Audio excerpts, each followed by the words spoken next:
Hello दोस्तों, मैं प्रदीप कुमार आप सभी का अपने YouTube channel biology with Pradeep Kumar में स्वागत करता हूं। आज से ही हम इस चैनल के माध्यम से आप सभी को बायोलॉजी से संबंधित जानकारियां उपलब्ध कराता रहूँगा। इस चैनल के माध्यम से आप लोगों को नियमित बायोलॉजी से जुड़े हुए इम्पोर्टेंट टॉपिक जो भी हैं उनको प्रतिदिन आप सभी को पहुँचाता रहूँगा। आज इस YouTube चैनल के माध्यम से हमने जो आज पहला टॉपिक लिया है वो बायोलॉजी क्लास 12 का पहला चैप्टर है, जिस चैप्टर का नाम है पुष्पीय पौधों में लैंगिक जनन। तो सबसे पहले अगर हम किसी चैप्टर को पढ़ने से पहले उसके विशेष पॉइंट को हम देखते हैं। यहाँ पर एक महत्वपूर्ण कुछ बिंदु दिए गए हैं। आवृत्तिबीजी पादपों का उद्भव जो हुआ है मीसोजोइक महाकल्प में हुआ है।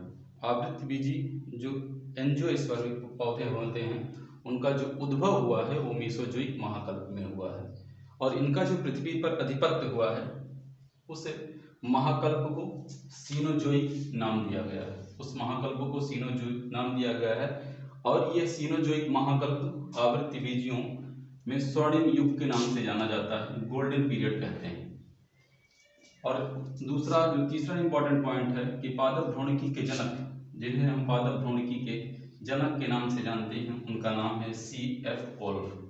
और अगर बात करेंगे भारतीय भ्रूण वैज्ञानिक, भारतीय पादप भ्रूण वैज्ञानिक जनक, तो नाम है उनका P. माहेश्वरी, पंचानन माहेश्वरी। अगर हम पुष्पीय पादपों में लैंगिक जनन की बात करते हैं तो सबसे पहले हमें पुष्प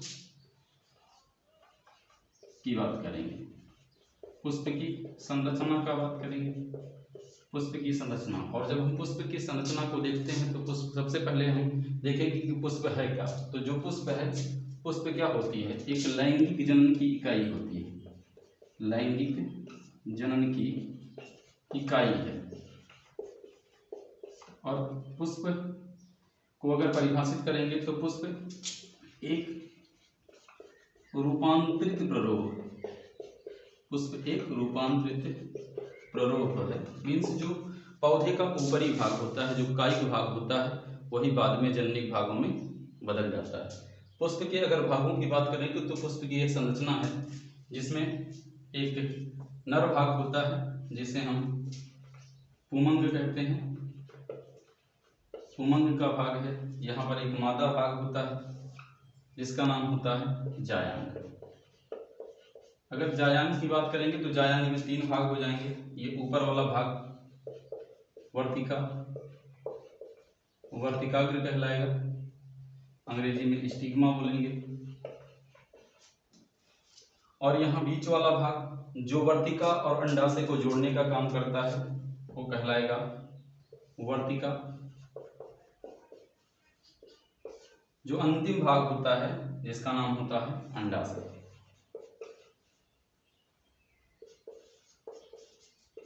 ये अंडाशय होता है। अंडाशय के अंदर उपस्थित होते हैं प्लेसेंटा, जिसे हम अफरा कहते हैं, और उसी में उपस्थित होते हैं बीजांड।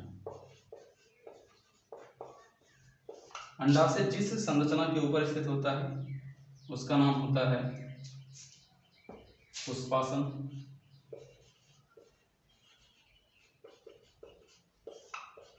या थैलमस। और सबसे नीचे की जो संरचना होती है जिसे पुष्प वृंत के नाम से जानते हैं। और बात रही नर भाग की, तो नर भाग में सबसे पहला जो होता है, पुमंग में जो सबसे पहला होता है उसका नाम होता है परागकोश। परागकोश एक पतली सी डंडी समान संरचना से जुड़ा होता है जिसका नाम होता है पूतंत्र। तो पुष्प के महत्वपूर्ण 2 ही अंग होते हैं, एक नर जननांग, एक नर जननांग, और दूसरा जो होता है मादा जननांग। नर जननांग पुमंग या एंड्रोइसियम कहलाते हैं, और जो मादा जननांग होता है वो जायांग कहलाता है। पुमंग की इकाई पुंकेसर कहलाती है।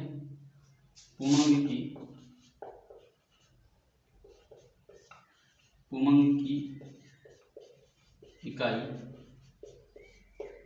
पुंकेसर कहलाती है और जायांग की इकाई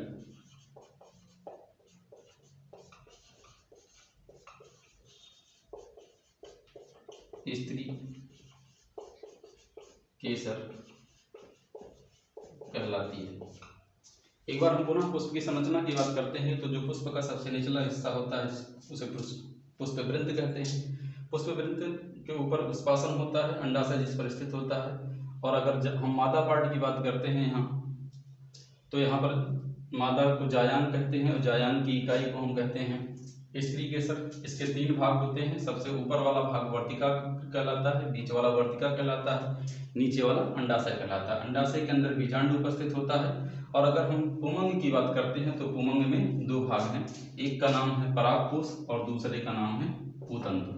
तो इस प्रकार से ये पुष्प की संरचना होती है। अगला टॉपिक हम अगले वीडियो में लेकर